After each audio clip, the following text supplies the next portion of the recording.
Pada presentasi kali ini kita masih di bab 3 yaitu prinsip-prinsip dasar hidrolik dan kita masih di bab 3.73 jenis-jenis pompa hidrolik.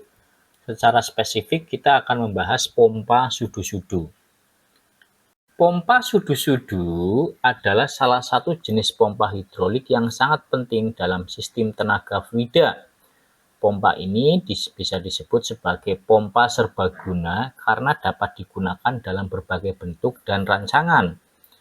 Pompa sudu-sudu bisa dibuat sebagai pompa tunggal, sebagai pompa ganda, double, bahkan ada juga pompa dengan 3 susunan sekaligus dalam satu unit.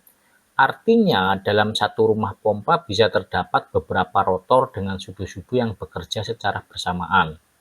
Semua pompa sudu-sudu bekerja dengan prinsip memindahkan fluida menggunakan rotor yang berputar. Rotor ini memiliki alur-alur dan di dalam alur itu terdapat sudu-sudu yang bisa bergerak bebas. Sudu-sudu tersebut didorong keluar oleh gaya sentrifugal atau tekanan fluida sehingga menempel pada dinding dalam rumah pompa. Dengan demikian, ruang-ruang kecil akan terbentuk di antara sudu-sudu, rotor, dan dinding rumah pompa. Ruangan ini yang berfungsi untuk menarik fluida masuk, menahannya sementara, dan kemudian mendorongnya keluar dengan tekanan tertentu. Pompa sudu-sudu memiliki dua jenis utama yang banyak digunakan dalam sistem hidrolik, yaitu pompa sudu-sudu seimbang dan pompa sudu-sudu tidak seimbang. Apa itu pompa sudu-sudu seimbang? Pada pompa sudu-sudu seimbang, rotor dipasang pada poros penggerak dan berputar dalam cincin rotor. Sudu-sudu yang berada di alur rotor dapat bergerak bebas ke arah radial, keluar masuk sesuai dengan tekanan atau gaya sentrifugal. Sistem ini disebut seimbang karena saluran masuk dan saluran keluar ditempatkan saling berhadapan pada posisi yang seimbang. Dengan posisi seperti itu, gaya tekanan dari sisi masuk akan diimbangi oleh gaya tekanan dari sisi keluar. Sehingga beban pada poros menjadi seimbang. Inilah yang membuat umur pakai poros dan bantalan pompa jenis ini jauh lebih panjang. Bisa lihat di gambar 3.50 pompa sudu-sudu seimbang. Pada gambar ini diperlihatkan bagian-bagian utama pompa sudu-sudu seimbang. Rumah pompa menjadi tempat rotor berputar. Rotor memiliki alur tempat sudu-sudu dipasang. Saat rotor berputar, sudu-sudu keluar sehingga menyentuh dinding dalam. Bagian yang berfungsi sebagai ruang isap akan membesar sehingga menarik fluida masuk. Sedangkan bagian ruang tekan akan mengecil sehingga mendorong fluida keluar. Karena saluran masuk dan keluar ditempatkan berlawanan, maka gaya yang bekerja pada rotor menjadi seimbang. Nah, gambar 3.51 itu sudu-sudu pompa hidroliknya. Gambar ini memperlihatkan detail sudu-sudu yang menempel pada rotor.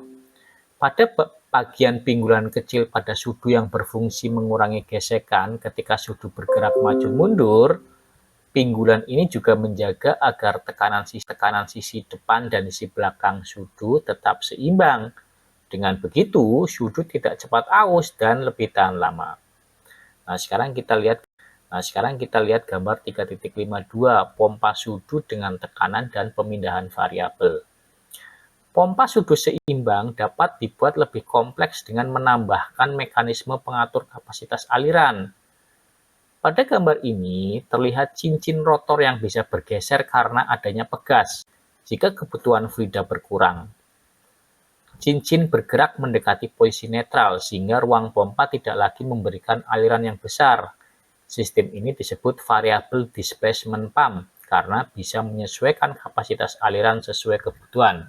Nah, sekarang kita pelajari gambar kurva QP-nya, debit aliran terhadap tekanannya. Kurva QP ini menunjukkan hubungan antara debit aliran Q dan tekanan P.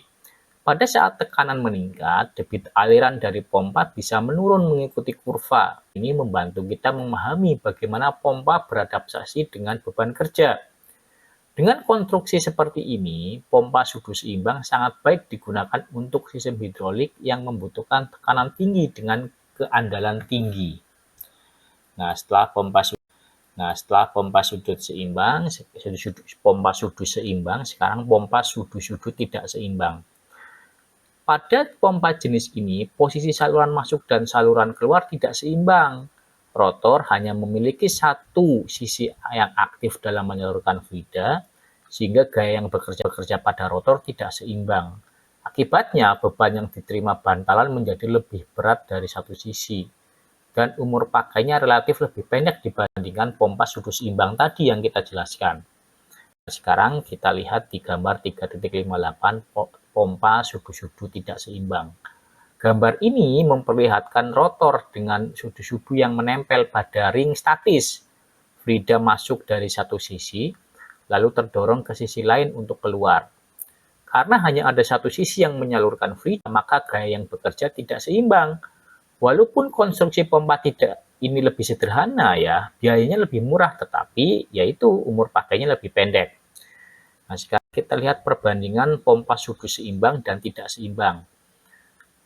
Pada pompa sudut seimbang itu lebih awet karena beban pada poros bantalan itu seimbang, cocok digunakan untuk tekanan tinggi, dan biaya lebih mahal dibandingkan tipe tidak seimbang. Nah, kelemahannya itu biayanya kalau pompa sudut seimbang. Nah, sekarang pompa sudut tidak seimbang itu lebih murah dan konstruksinya lebih sederhana. Tapi umur bantalannya lebih pendek karena beban tidak merata. Cocok digunakan pada sistem dengan tekanan lebih rendah dibandingkan pada sudut seimbang. Nah, sekarang apa sih contohnya dalam kehidupan sehari-hari? Pada alat berat, ekskavator, forklift, dan alat berat lainnya menggunakan jenis pompa ini.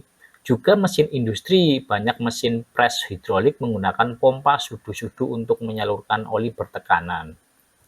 Jadi kesimpulannya, pompa sudu itu bekerja dengan cara memanfaatkan bilah-bilah kecil atau sudu yang bisa bergerak keluar masuk pada rotor. Saat rotor berputar, sudu akan menempel pada dinding rumah pompa, menciptakan ruang yang bisa menyedot oli dari satu sisi dan menekannya keluar dari sisi lain. Jika pompa seimbang, tekannya panjang. Jika pompa tidak seimbang, lebih sederhana dan lebih murah, tetapi cepat aus. Kita bisa